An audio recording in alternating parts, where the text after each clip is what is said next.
Assalamualaikum, apa kabar semuanya? Welcome back to my channel. Hari ini saya ingin ngobrol-ngobrol dengan anak saya. Kebetulan kita nggak kemana-mana hari Minggu karena di luar hujan. Jadi kita mau ngobrolin tentang kuliah di Amerika. Nah, ini anakku nomor 1, namanya siapa, Mas? Adika. Ya, namanya Adika. Dulu kuliahnya di Texas A&M University. Texas A&M University Kuliah Station ya. Masuknya tahun berapa? Lulus tahun berapa? Went in August 2015 and graduated May 2019. I studied industrial and systems engineering at Texas A&M. Oke. Ini Ibu mau tanya-tanya nih, kalau misalnya kan Mas Adi dulu kan di high schoolnya di daerah kita tinggal ya, di Woodland ya. Nah, itu syaratnya untuk masuk kuliah itu apa? It really depends on the college that you go to, but basically you need to have certain score of GPA. You also need to be involved in local community and any other extracurricular activities like school clubs or any competitions outside of school. For example, like debate or art competition and stuff like that. You also need to take the SAT and ACT exams, and depending on the score that you get from those exams, you'll be able to get to different colleges. And lastly, you also need to fill out the applications where they will ask you questions to write essays on. So you basically need to depending on the question or the prompt of the essays, you need to write a very good response to those questions in an essay format. So those are pretty much the requirements, so to say, to get into colleges here in the US. Oke. Terus untuk GPA dan SAT-nya itu kan beda-beda ya tiap tahunnya ya, tergantung dari masing-masing universitinya, mereka patokinnya berapa kan ya. Jadi nggak bisa kita matokin berapa karena tiap tahun berbeda.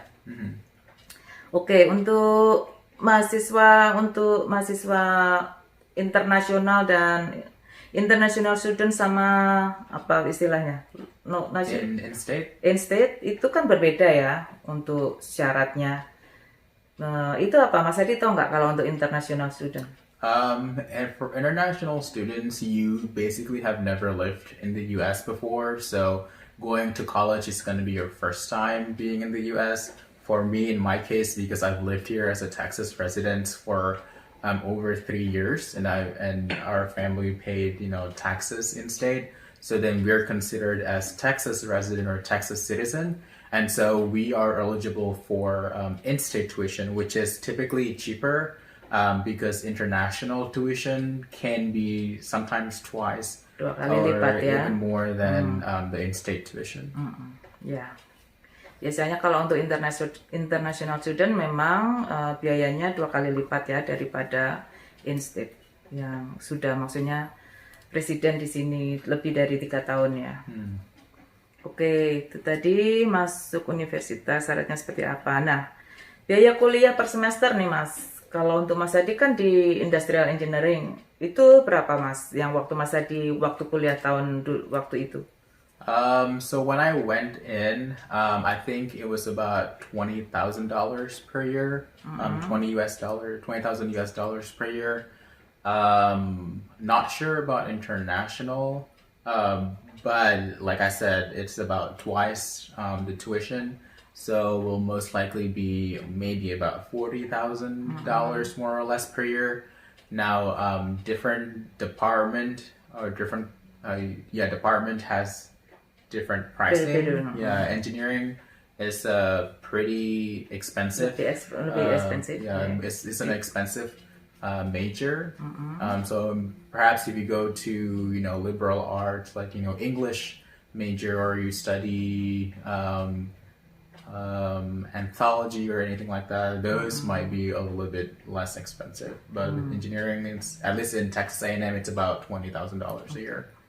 Itu biaya untuk kuliahnya ya. Sekarang Ibu mau tanya nih untuk biaya hidupnya kan, kalau untuk kuliah itu kan nggak cuman bayar tuitionnya aja. Pasti ada yang mesti harus beli buku atau sewa buku, buku-buku. Terus biaya untuk makan, biaya untuk tinggal. Itu bisa Mas Adi perkirakan berapa itu waktu itu? Untuk biaya buku, biaya itu. Pertama buku dulu deh. For books, it really depends on what you're looking for. I would say maybe about maximum can be $1,000 per semester. Maybe, and that's if you're buying like all brand new, straight from the publisher, and they're all more recent editions. But there are some ways, you can get things cheaper, like borrowing books in the library, taking pictures of the pages, or scan them. If you really try to save up, or use all those different ways to save money on books, it will probably cost you about maybe $300 for books per semester. So definitely much better. Iya, lumayan juga ya kalau bisa ngakalin ya istilahnya kayak gitu. Buy used or borrow books on the library, scans and stuff like that. Oke, bagus. Terus untuk biaya hidup sehari-hari misalnya untuk makan dan untuk rent apartemen tuh sekitaran berapa? For apartments, depending on what you get, for us we rented out like the cheapest, most simple looking apartment unit, and it's about $700 per month that we're renting out. Of course, there are other more expensive ones that you can Itu even 700 untuk 2 kamar ya kita ya. Jadi kamu bisa share ya. You can share with your friends kan. Yeah, for my apartment it's $700 per month, 2 bedrooms, 1 bathroom.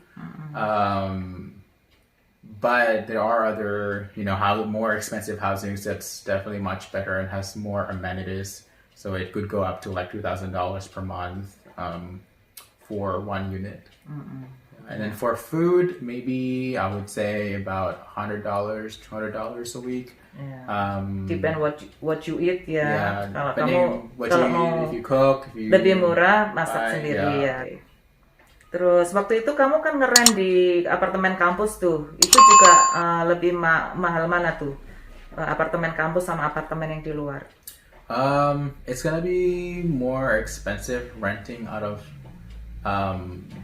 well, it depends. Yeah, di luar tergantung ya. It just depends. Like if you compare with the more luxurious apartments, obviously way cheaper. But if you, like myself, I'm getting like the most simple, not a lot of amenities, just like straight out, housing.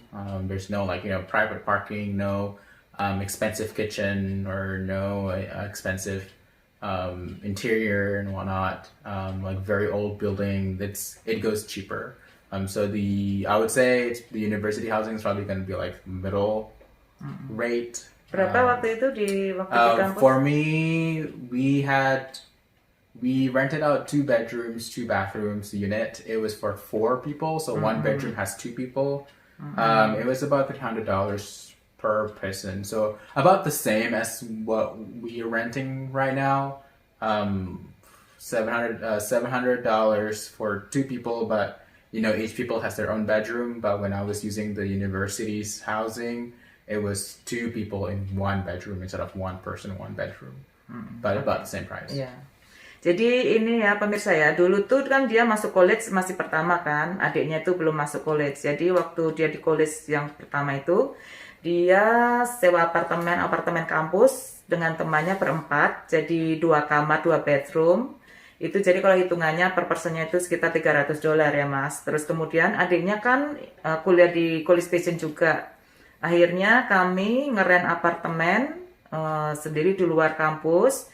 Itu ya apartemen yang murah lah ya, karena kita ada 2 anak yang kuliah. Jadi kita rental apartemen biasa itu yang sebulannya sekitar $700, 2 kamar 1 bathroom. Jadi ya lumayan, 1 anak bisa 1 kamar, lebih leluasa ya, meskipun simple apartemen tapi ya aman juga ya, nyaman. Soalnya waktu itu apartemennya dekat stasiun busnya ya Mas Adi ya, depannya itu. Jadi kalau kemana-mana naik bus juga lebih gampang untuk transportasinya, maksud saya. Oke. Tadi biaya hidupnya sudah ya.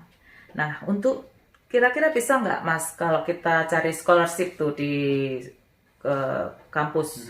Mas Adi dulu kan pernah ya cari-cari scholarship. Share dong pengalamannya gimana? Sure. For scholarships, you can either get chosen for it or you apply for it. In my case, I've experienced both of them. I've been chosen to receive scholarships, but I've also applied for scholarships. So for the chosen ones, they typically have their professors to delegate students that they think that are accomplished and have the drive, the ambition to do lots of good things, I guess, like very, very cool accomplishments. So I am fortunate enough that I've had professors that could back me up, and they were able to support and provide recommendations for me for the scholarships, and I got those scholarships.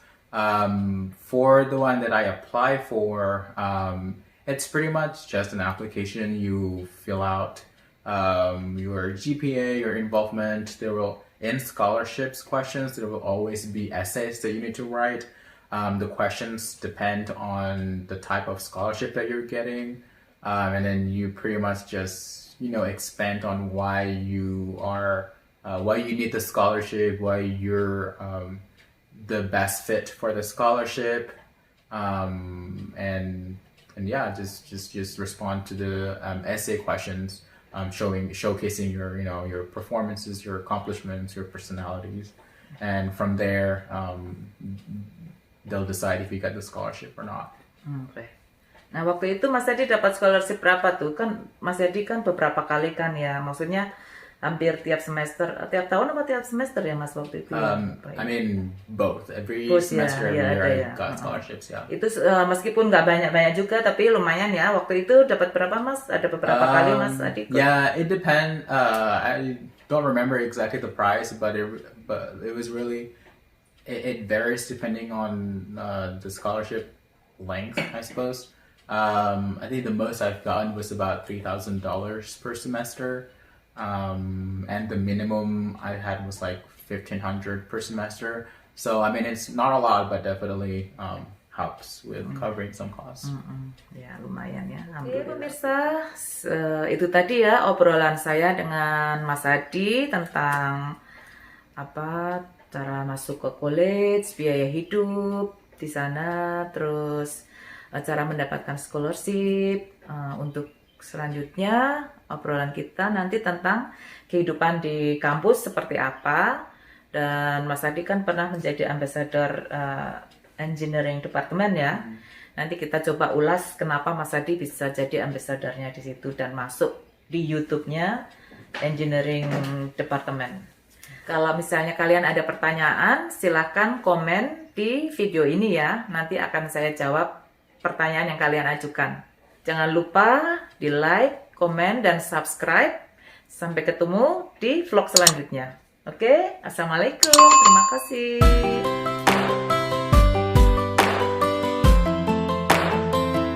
Oke, jangan kemana-mana ya pemirsa. Oke, jangan kemana-mana ya. Oke, sekian dulu ya pemirsa. Ikuti vlog saya.